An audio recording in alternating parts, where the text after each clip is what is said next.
พูดดินใช่เลย โคดินเนาะ พูดดิน ฝนกำลังมา ก็ ประตูมันขึ้นเบิ่งเพื่อน พอแล้วกัน โอ้โอ้ยนี่แหละ นี่ก้อนสักนิด วิทย์แล้วโอ้มันหัวสองบอดที่บ่ หัวอะไรนี่ โอ้โหนี่ นี่ก้อนนี้มันตาบ่ได้นี่ โอ้นี่เนาะประตูเนาะยามันนี่แต่หักษาบ่ให้มันเปียกบนนี้ย่าเนาะ นอนนี่นะ นั่นแหละ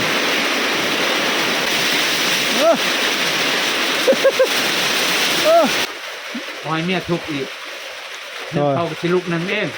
นึกเขาก็สิลูกนึงเองอีกเฮ็ดกินก็เฮ็ดกินเองบ่ คิดเองเนี่ยให้เอาแต่ลูกพ่อ นี่เอาพอของเมียเก่าอันนี้ก็ เสือปูนี่ เสือนอนนี่มุ่นเมียเก่าผู้ที่สองนี่หลายเนาะ ไปเสือนี่เสือข้างล่าง โอ้ยังอยู่ ยัง โอ้ยังรักษาไว้อยู่ของเมียเก่า ลงกลางคืนนี่มัน เพิ่นเห็นอยู่ว่าตอนฝนตกแล้วนอนลงกันอยู่เฮือนนี่ ย้ำมาทีแล้ว ยามมาแล้วเนาะ เสือมันมานอนที่ซับเอาไปนอนคุณเปลี่ยน ก็เลยเมียนอนพานั้น เนี่ยนอนนี่แหละ เมียนอนนี่เนาะน้องออยนอนอยู่นี่พอตัวนอนอยู่ทางนั้นคาดสิได้บินมาคือนกเจ้าเขาว่าเนาะคาดสิบ่ได้ถือไว้กับรุดมือเป็นเมียเขาเลยเด้อบัดนี้ คนเฮาไปลินไปย้ำกับเฮาหยอกไปลูก หยอกแต่ลูกได้เนาะ พอเขาบ่มาเด้อพอเขาดีสบาย เอากราบทักทายสบายดีสวัสดีอีกครั้งหนึงพี่น้องเอ้ยวันนี้เขาได้มาจอบพอตู้ปืนแก๊ปอีกครั้งหนึ่งเนาะ ฉายาของเพิ่นปืนแก๊ปได้ติ้นหูแล้วใครก็ชื่อเลย ชื่อพี่น้องเอ้ยสวัสดีพอตู้ จ้าสบายดีคือเก่า ฝนกระชิตกแล้วมื้อนี้เนาะ ฝนสิตกพอก็ฮักก็อ้อมชวนแล้วตัดพื้นตัดอันนี้ก็ผู้ที่ฝนตก โอ้ บ่ได้อยู่ได้อยู่ ออมสวนตัวใดสวนนี้บ่ นี่ สวนน้อยนี่ ชานตามกรอบมันนะ โอ้ เพื่อบ่ให้แบะเจาะกินมะเขือม่วงแถวนั้น สวนครัวมินิเขาเอิ้นว่า พอได้กินได้ชุบแดงพุงอยู่เลยได้หันใด พอได้กินเนาะ สี่ห้าปกพอบ่ได้ซื้อตลาด สวนครัวน้อย จนกลัวหน่อยพอกุมปากพอผู้เดียวนี่ก็ได้ ฝนมาในนี้คักเลย ครับ คักแล้วฝนมาเนี่ยมันหดให้เลย หด เขาจะบ่ได้เปลืองน้ำ แม่น โอ้ ที่น้ำก็คันมันตกแห้งได้น้ำตกน้ำนี่ก็บ่ได้ตักน้ำทางอื่น โดย พอได้น้ำในน้ำอาบน้ำกินนะน้ำใส่ เนาะ น้ำฝน บดอยู่นี่คักเนาะบดอยู่นี่เนาะ ต้มกิน มัดเปนี่คักเลย แน่เห็นบ่ นอนเว้นเรื่องอะไรมันนี่รับคักแล้ว เงินหารายได้ โด ไป ย ทางปลาไม่บอกไม่วิดเขานี่ โอ้ ชื่อเปนี่ก็ได้ โดย 60,000 อืม เรียกขาย ราคา 60,000 60,000กีบประมาณ90บาทเงินไทยเนาะประมาณนั้น ไทยเป็นชิป อืมฝนก็กำลังสิมาเนี่ยแต่ว่าคันฝนบ่ตกเนี่ยมันยังแจ้งอยู่ได้ใช่ไหมยังเว้นอยู่ได้ แจ้งแห้ง ก็มืดฝนซื่อๆโอ้ตาปี้อยู่พี่น้องเอ้ย มาคักแล้วบัดนี้เนาะตาม แม่นวันนี้อากาศซุ่มเย็นดี มาจ้ะ ขี้ฝุ่น เย็นแล้วบัดลูกสิกัดที่ก็มัน อ๋อบ่ยัง มันตกแห้งอีหลีนี่พัด มื่น ไปง่าย ทางมื่นเด้ นี่บนลงนี่ มันคอยนั่นหั่น ก็มันตกพอจุๆจ๊ะๆนี่โอ้ ระบาก เตียวนี่ไร จะมาตกแห้งอะไรก็สบายเนาะ แห้งมันไหลเด้มันไหลฮอดดินน่ะนะ มันล้างเลย มันไหล ปีกายนี่สิเข้ามาหลังจากฝนหยุดแล้วสิเข้ามาบ่ได้บาดนี่ก็ดูมันมื่นแห้งแต่ทางปีกพุ่นนะแต่ปีกเข้ามาเลย รถใหญ่ก็ยังเข้าบ่ได้มันรถใหญ่เอาถ่ายไปนี่อยู่เขาไป ฝนตกนี่ก็สบายนี่หางเล่นนี่โต้งเอาน้ำเลย แป๊บนึงไล่ลูกชายนะ สบายเลยตัวนี้ เต็มมันก็ได้ไล่เติมหั่น เต็มมันเนาะ ไล่คู่เติมได้หั่น ใส่อีก ใช้ น้ำฝนก็ใส่อีก แต่ว่าบ่อยากให้กินบ่ได้เด้อปะเฒ่าประตูเอ้ย ได้กินน่ะก็ต้ม ต้มก็บ่อยากคักไปแล้วมันเป็นน้ำเคมีเด้ แม่น ส่วนละเคมีหลายได้น้ำฝนน่ะ มันตกใหม่นี่แม่นแล้ว มันออก ลิ้นไปเรื่อยๆมันล้างแล้ว เนาะล้างแล้วเนาะอันนั้นควันหัวงานเด้ส่วนหลาย คนโรงงานข้างมันใบใหม่ใบตอกนั่นน่ะฝนตก นั่นแหละ เป็นได้ฝันดีอยู่บ่นอนคืนนี้ พันอะไรก็ลืมความพัน จนลืมความฝันตัวเอง บ่ชูพันแน่นอน อย่ามาฝันเห็นเมียเก่ามาปะอยู่บ้านเดียวกันนี่บักเขาเฮ็ดงานแต่งอยู่บ่ได้เสียงตู้ลำโพงมันสิบ่ฮอดพี่หึ่มๆบ่ หอดกระยาบ่ตอ หอนเฮาก็ไปหานได้หานหนึงเฮาก็ ไปหาเอาเฮาเนาะ นั่งกิน มันมีหาในอยู่บ้านนี่เนาะ นี่ช่องทำบอล ไปนั่งกินอยู่หาเอา ที่กุญแจบ้านก็มี ไปหาแนวยอมใจเอาเนาะ ผมไปหานกัน เฮ้น้ำออกล่ะ มันจะพอละมันจะ โดย ละ ตามสบาย ลากไม่น่าจะเอาตั้งต้น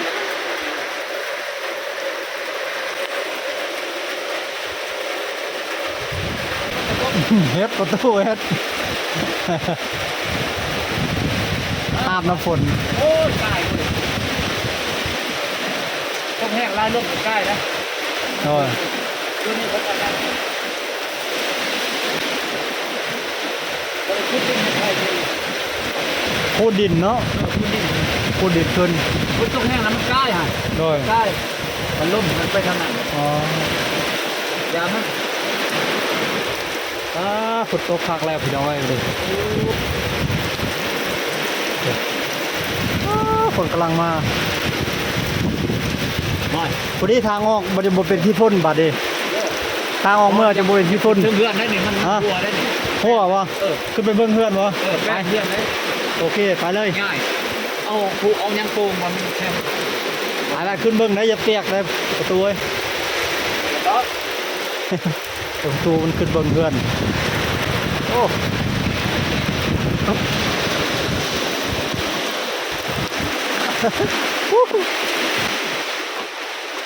พอแล้วนี่กัน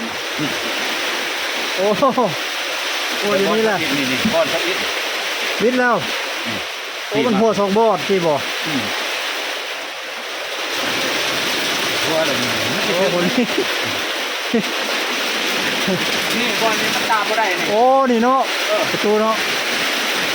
ตะปูนะนี่ก็ตะปูบ่เซิง มันล้มได้ล้มมันบ่มีล้มแต่บ่อยากหัวก็ได้ โอ้ แค่ไหนก็ทั้งนี้ก็ว้ายล้มบ่ได้แล้วคน ปิด ทำเดือดร้อนก็คือ ยามันมีแต่หักษาบ่ให้มันเปียกบนนี้ย่าเนาะ นอนนี่นะ นั่นแหละ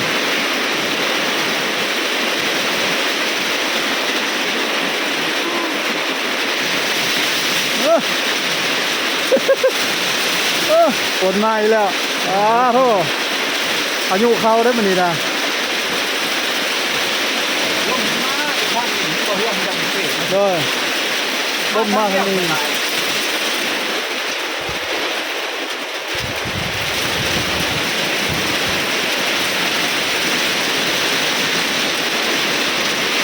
ญาติดูนี่อยู่บนนี้บนหนึ่งนี่ ล้มนี่บอลมันอะไรมันเนี่ย อ๋อโอ้โหนอกโอ้ขนาดฝนซ้ำนี้ยังหัวเลยเนาะ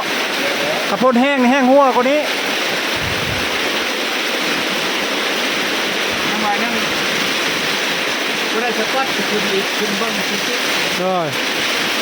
วันนี้วันเดียวเนี่ยแห้ง โดย รวมคนอื่นแห้งแล้วรวมกันนอนมาได้แห้งแค่กันตัวมัน โดย รวมนอนได้ เออ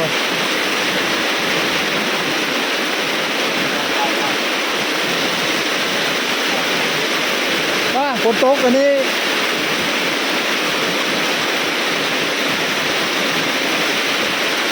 แกบนนอนเพิ่นน้องออยนอนอยู่นี่เอานะประตูยืนนอนอยู่ฝั่งนั้นแม่นบ่ประตูลืมเลยเด้ประตูนอนอยู่นี่บ่หรือเมียนอนฝั่งนั้น เนี่ยนอนอยู่เลย เมียนอนนี่เนาะน้องออยนอนอยู่นี่ประตูนอนอยู่ฝั่งนั้นเนี่ยน้องออยนอนอยู่นี่ประตูนอนอยู่ตรงนั้น ตายหมด โอ้โหเสียงฝนที่เลือกเลยโหดเลยเล่นบอลเลย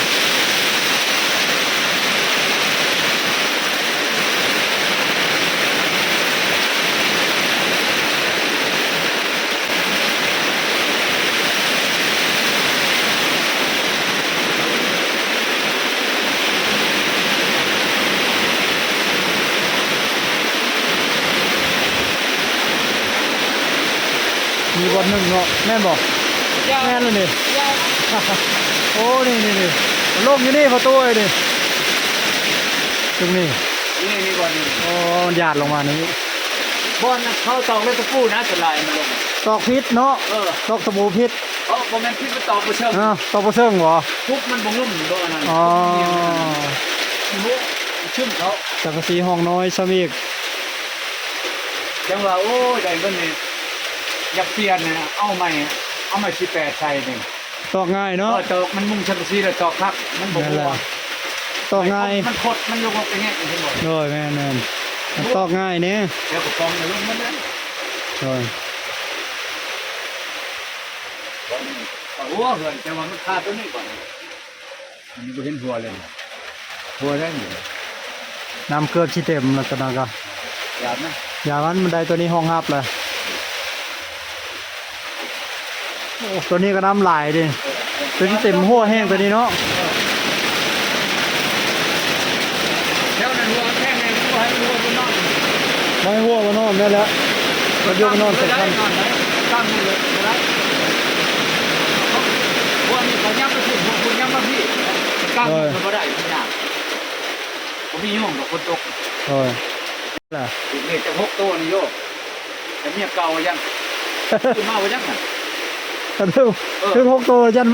เมียเก่าสิกลับมาบ่จักเนาะ ชื่อชาเลนกูเชื่อคันหนึ่งผู้เพื่อนชื่อดิ้นนี่โหพยายามมาอยู่แล้ว ย่านอยู่เด้อ อันนี้ 6ตัวเอาจักก็ นี่ ถึงจัก3-4ตื้อนี่เนาะ นี่มันสุกหลายลูกจักสักทีบ่มีขาดตะลึงบ่มีขาดที่ได้ยาม โดย ไปน้ำผู้นี่ผู้นั้นคิดพื้นไป โดยแม่นเลย ลายแนว ซื้อชากระบะวีโก้คันหนึงเนาะอย่างน้อยก็เนาะ เรื่องเขานี่ก็บ่ปานใดดอก โดย คนทุกน้ำจนนะ แม่น ทุกเป็นน้ำสนุก ถึกเล็กจักตื้อหนึงจัก2ตื้อเด้ เพื่อหา ชื่อรีโวรถคันหนึง เอาชวนไปบุญไปยังนี่มันว่าอุ้ยงาน ย่างเนาะ มีรถ เออ ถ้าธรรมดาเป็นคนใจไปใช้กับไปน้ำกัดแข่งคนกับแข่งน้ำกัดคนใจ โดยแม่นแล้ว ได้ใจน้ำกัด กระบะกระบะด้วยกัน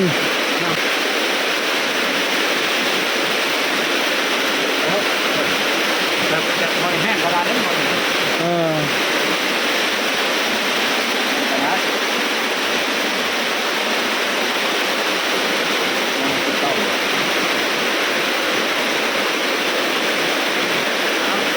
ตุ๊กนั่นนอนทำนี้ โอ้โตคือเห็นอยู่ว่าตอนฝนตกแล้วนอนลงกันอยู่เพื่อนนี่ มันจะย้ำมาทีแล้ว ยามมาแล้วเนาะ เดี๋ยวมันมานอนที่เช้าเข้าไปนอนที่เตียง เออ แต่มันก็แน่ยอดอย่างนี้แหละมันจะผิดเวลาอะไรเนี่ย เนาะ เพื่อนเนี่ยพอว่าต้นหนึ่งว่าแล้วมาให้มันนอนน้ำกันอยู่หลังจากมันนอนเมื่อนอนเดือนมันหลอกกันนะแล้วเจอเพื่อนเอาที่มากเนี่ยมันมีเพื่อนอยู่ อ๋อ แล้วแรกมันเดือนนอนเพื่อน พระเจ้าเฮ็ดเฮือนดีแล้วแล้วสิมาเนาะล่ะว่า มีมาตอนนั้นตอนมันตากัน อ๋อ ตอนนี้พวกเราแล้วเขามาคอเลยเขาบอกถึงนะ โดยแม่นแล้วเป็นเมียเขาแล้วเป็นเมียเขาแล้วเด้บัดนี้ คนเขาไปลินไปย้ำกับเขาหยอกไปลูก หยอกแต่ลูกได้เนาะ พอเขาบ่มาด้วยพอเขาดีกว่า เออ คนนั้นแปลก อ๋อมีแต่คอๆกันซื่อ พอจะคือ ภาษาภาษาไทยเคินเอามันไว้เนาะ เป็นว่าข้อมัน ขอมันเอาขอมันซื่ออือฮะ มัน โอ้ย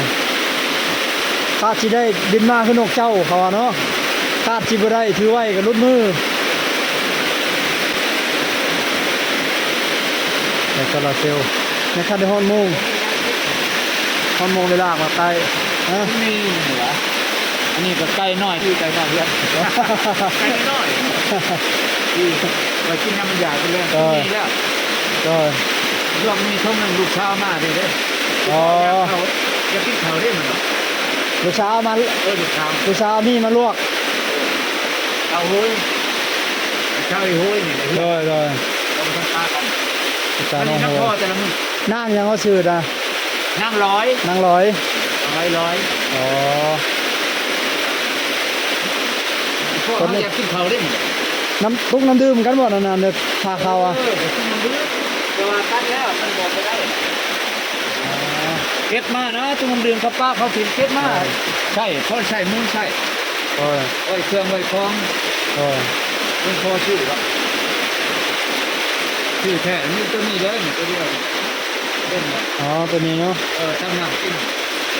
เนี่ยนี่บักกะบกบ่ประตูบักกะบกเอาไว้ผ้ากินบ่นี่เอามาผ้ากินเออ กินขันมันกับผ้าพายก็ได้ โลนึงเท่าใดเดี๋ยวนี้เขาซื้อ รุ่นหนึ่งเช้าหาพันเดือดร่นน่ะยังขึ้นได้ อ๋อแต่ถึงโล25,000เนาะ25,000 เนี่ยชั้นที่ได้รุ่นหนึ่งมันง่าย คันเป็นเงินบาทไทยก็เป็นเงินบาทไทยก็โลนึง25,000กีบก็3 ก็ได้ 40บาท 40 บาท ประมาณ40บาทประมาณ40บาทไทย อันร้อยหนึ่งถึงเท่าไรเงินเท่าเลยเด้อ ร้อยหนึ่ง65ประมาณ65-66,000บางห้างก็68หาแลกเปลี่ยน พูดเกือบเก็บเนาะ นั่นแหละ เอาไว้ ประมาณ40บาท เงินเขานี่คือว่าแพงแท้ 25,000 เงินเท่าเป็นอะไร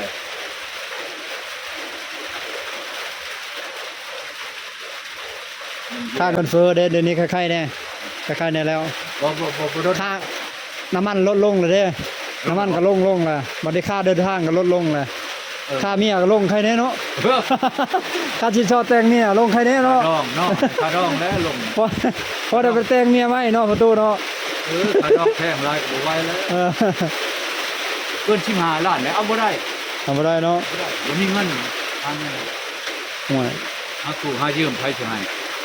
เกิน15ล้านก็ชู้แล้วว่าเข้าใจมาก จะ เนี่ย ไปยืมธนาคารก็จะบ่มีแนวรองรับก็บ่ได้ แม่นแล้ว เดี๋ยวนี้ยากเดี๋ยวนี้เช่นบ้าน เป็นบ้านเช่นหยั เช่ ง น เนาะ เมือง เออ เฮ็ดใบเขาเอาใบอันนี้เขียนบทประกอบให้เด้อ ใบยังยืน ใบยังยืนใบมีเอกสาร ใบยืนแบบฟอร์มเอกสารครบสุด เขียนไป บรรยากาศฝนตกวันนี้นี่แต่เงินแต่งเอาเมียไม่มาอยู่นำเด้เนาะคือสิคักฝนตกใหม่ๆวันนี้นี่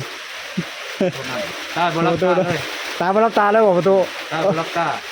ถ้ามีผู้มาเอามาเนี่ย ความสุขจำนั้นแล้วความสุขเนาะ